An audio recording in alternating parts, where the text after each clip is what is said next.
अस्सलाम वालेकुम, my name is Saeeda Zareen Fatima, I am lecturer computer science. This is lecture number 28, chapter number 1, first year computer science by IT series. आज की video में हम इंतहाई छोटे टॉपिक को डिस्कस करने वाले हैं, फर्स्ट चैप्टर के इंतहाई छोटे से टॉपिक को, that is define system and it's components. System क्या है और इसके कंपोनेंट्स क्या हैं। सिस्टम बेसिकली क्या है, कोई भी एक चीज़ चल रही है तो उसको हम कहते हैं कि सिस्टम चल रहा है। ठीक है, आपके घर का जो निज़ाम है ये भी एक सिस्टम है, किसी अदारे का निज़ाम है वो भी एक सिस्टम है। तो सिस्टम की डेफिनेशन बेसिकली क्या है, system is a combination of different components that work with each other to perform specific task. मुख्तलिफ कंपोनेंट्स का कम्बिनेशन होता है एक सिस्टम, और वो कंपोनेंट्स एक दूसरे के साथ मिलके पैरेलल चल के काम करते हैं और उसी से स्पेसिफिक टास्क जो है परफॉर्म किए जाते हैं। Different procedures are used to perform different tasks in the system.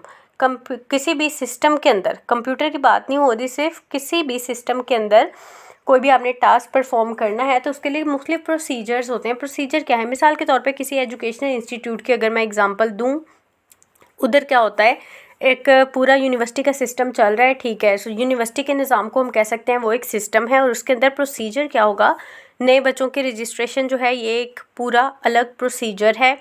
उनके बच्चों का जो है कुरिकुलम डिज़ाइन करना वो एक अलग प्रोसीजर है। टीचर्स को हायर करना वो एक अलग प्रोसीजर है, और ये सारा चेक एंड बैलेंस रखना वो एक अलग प्रोसीजर है। सो इसी तरह से प्रोसीजर डिफरेंट होते हैं। कोई भी एक जो सिस्टम चल रहा है उसके अंदर मुख्तलिफ प्रोसीजर्स चल रहे होते हैं काम निपटाने के लिए। A procedure is a set of steps performed in a regular and specified order to accomplish a task.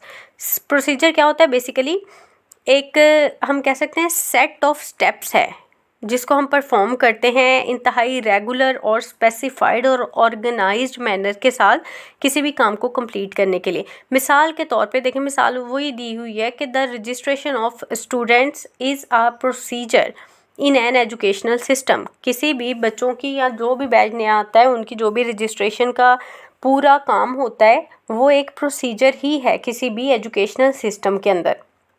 अब जो भी आपका सिस्टम चल रहा है और जो भी उसमें प्रोसीजर्स हो रहे हैं उन सारे के अंदर कंपोनेंट्स क्या हैं जो इस्तेमाल होते हैं। कंपोनेंट्स क्या बेसिकली अज्जा को कहते हैं कि कौन कौन सी चीज़ें इन्वॉल्व होती हैं उस चीज़ में। तो जब भी हम बात करेंगे कि कोई एक सिस्टम है, किसी एक स्पेसिफिक सिस्टम को लेके चलेंगे तो हम लाजमी उसके कंपोनेंट्स भी बताएंगे। अब यहाँ पे मिसाल ली हुई है एक इंफॉर्मेशन सिस्टम की, आप एजुकेशनल सिस्टम भी कह सकते हैं बेसिकली।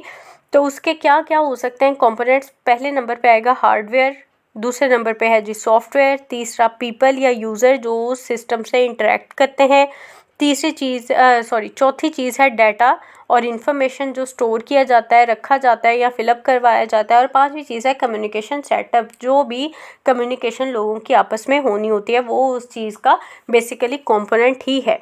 सो सिस्टम क्या है, कोई भी सेटअप, कोई भी निज़ाम, चाहे वो आपके घर का हो, किसी कंपनी का हो, किसी तालीमी अदारे का हो, किसी ऑर्गेनाइजेशन का हो, वो बेसिकली निज़ाम पूरा सिस्टम कहलाता है। और उस सिस्टम में डिफरेंट कंपोनेंट्स होते हैं, हर एक सिस्टम के अपने मुख्तलिफ कंपोनेंट्स होते हैं। सो कंप्यूटर की बात करें अगर ज़्यादा, तो कंप्यूटर में हम कह सकते हैं उसके कंपोनेंट्स में हार्डवेयर है, सॉफ्टवेयर है, पीपल हैं या यूज़र जो उसको यूज़ कर रहे हैं, डाटा इन्फॉर्मेशन जो स्टोर किया जाता है, और communication setup. So these are the components of system. I hope आपको समझ लग गई होगी। इसको ये बेसिकली इतना इंपॉर्टेंट नहीं है, आपने इसको सिर्फ शॉर्ट क्वेश्चन और MCQs के पॉइंट ऑफ व्यू से गो थ्रू कर लेना। Thank you.